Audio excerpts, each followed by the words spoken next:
6.5 దశాబ్దాల పోరాట ఫలితం 1200 మంది అమరుల ప్రాణత్యాగం వెరసి తెలంగాణ ప్రత్యేక రాష్ట్రం. ప్రత్యేక రాజ్యాంగం ఉన్న తెలంగాణ ప్రత్యేక రాష్ట్రంగా అవతరించడానికి మధ్య ఎన్నో పరిణామాలు చోటు చేసుకున్నాయి. తెలంగాణ అవతరణ దినోత్సవం సందర్భంగా ఆ ఘట్టాలను మరోసారి గుర్తు చేసుకునే సందర్భం ఇది. జై తెలంగాణ, జై తెలంగాణ. జూన్ 2 భారతదేశంలో 29వ రాష్ట్రంగా తెలంగాణ అవతరించిన చారిత్రక రోజు. 4 కోట్ల తెలంగాణ ప్రజల ఆకాంక్షలు నెరవేరిన గొప్ప ఘట్టం. 6 దశాబ్దాలకు పైగా సాగిన నిరంతర పోరాటం, వేలాది అమరవీరుల త్యాగాల ఫలితం తెలంగాణ రాష్ట్రం. 1947లో భారతదేశం స్వాతంత్ర్యం పొందిన హైదరాబాద్ నిజాం మీర్ ఉస్మాన్ అలీ ఖాన్ స్వాతంత్ర రాజ్యంగా ఉండాలని కోరుకున్నాడు. అయితే తన పాలనా విధానాలతో ప్రజలను తీవ్రంగా హింసించాడు. ముఖ్యంగా తన సైన్యమైన రజాకార్లతో ప్రజలను ముప్పతిప్పలు పెట్టాడు. నిజాం ఆగడాలు తట్టుకోలేక తెలంగాణ రైతు సాయుధ పోరాటం పురుడు పోసుకుంది.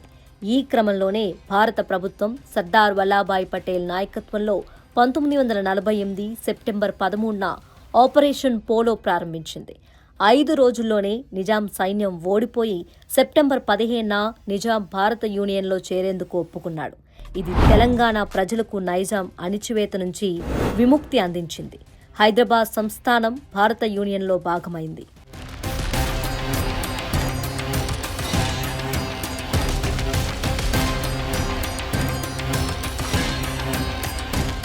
(1956లో భాషా ఆధారిత రాష్ట్రాల పునర్వ్యవస్థీకరణ సమయంలో తెలంగాణ ప్రజల అభ్యంతరాలను పక్కన పెట్టి ఆంధ్ర ప్రాంతంతో కలిపి ఆంధ్రప్రదేశ్ను ఏర్పాటు చేశారు. ఆ సమయంలో తెలంగాణ ప్రజల హక్కులు, భవిష్యత్తు రక్షణ కోసం పెద్ద మనుషుల ఒప్పందం అనే ఒక ఒప్పందం కుదిరింది. కానీ కాలం గడిచే కొద్దీ ఆ ఒప్పందం నిబంధనలు ఉల్లంఘనకు గురయ్యాయి.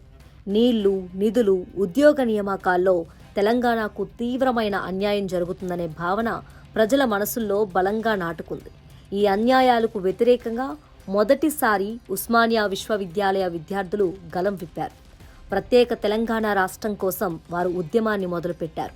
ఆ ఉద్యమంలో పోలీస్ కాల్పుల్లో సుమారు 370 మంది విద్యార్థులు, యువకులు ప్రాణాలు కోల్పోయారు. అయినా ఆ సమయపు రాజకీయ పరిస్థితుల కారణంగా ఉద్యమం పూర్తి రాష్ట్ర సాధన వరకు చేరుకోలేకపోయింది. ఆ తర్వాత అనేక సంఘాలు తెలంగాణ ప్రత్యేక రాష్ట్రం కోసం పోరాటం చేశాయి. రాజకీయ పార్టీలు పుట్టుకొచ్చాయి.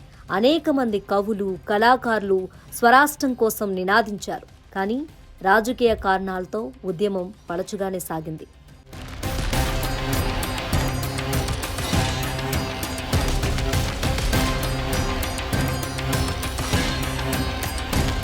(2001లో కల్వకుంట్ల చంద్రశేఖరరావు తెలంగాణ రాష్ట్ర సమితి అనే కొత్త రాజకీయ పార్టీని స్థాపించడంతో ఉద్యమానికి కొత్త ఊపొచ్చింది. ఆ తర్వాత కూడా రాజకీయ కారణాలతో సబ్దుగానే సాగింది. 2009 నవంబర్లో కేసీఆర్ చేపట్టిన ఆమరణ నిరాహార దీక్ష ఉద్యమాన్ని ఉరుములా మార్చేసింది. కేంద్ర ప్రభుత్వం తెలంగాణ విషయంలో ప్రక్రియ ప్రారంభించినట్లు ప్రకటించింది. కానీ కొన్ని రోజులకే రాజకీయ సంప్రదింపుల అనంతరం విభజనపై ముందుకు సాగుతామని మరో విరుద్ధ ప్రకటన చేసింది. దీంతో మళ్లీ ఉద్యమం రగిలింది. విద్యార్థులు, ఉద్యోగులు, కళాకారులు, కవులు, ఆర్టీసీ, సింగరేణి కార్మికులు సహా సమాజంలోని అన్ని వర్గాల ప్రజలు ఒక్కటై రోడ్లపైకొచ్చారు. మిలియన్ మార్చ్, సకల జనుల సమ్మె, వంటావార్పు కార్యక్రమాలు వంటి భారీ ఉద్యమాలతో మొత్తం తెలంగాణ ప్రాంతం స్తంభించిపోయింది. వందలాది యువకులు తమ ప్రాణాలను బలి చేసుకోవటం దేశవ్యాప్తంగా చర్చకు తెరలేపింది. ప్రజల నుంచి వచ్చిన భారీ ఒత్తిడి, రాజకీయ సమీకరణాల నేపథ్యంలో యూపీఏ ప్రభుత్వం తెలంగాణ ఏర్పాటుకు అంగీకారం తెలిపింది. 2014 ఫిబ్రవరిలో లోక్సభ, రాజ్యసభల్లో ఆంధ్రప్రదేశ్ పునర్వ్యవస్థీకరణ బిల్లు ఆమోదం పొందింది.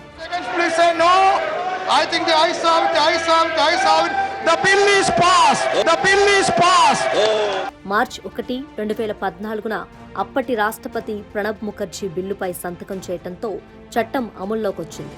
చివరకు జూన్ 2, 2014న తెలంగాణ అధికారికంగా ప్రత్యేక రాష్ట్రంగా ఏర్పడింది. కేసీఆర్ తొలి ముఖ్యమంత్రిగా ప్రమాణ స్వీకారం చేశారు. 10 ఏళ్ల పాటు ఆయన తెలంగాణను పాలించారు. 2023లో కాంగ్రెస్ పార్టీ అధికారంలోకి వచ్చి రేవంత్ రెడ్డి ముఖ్యమంత్రి అయ్యారు.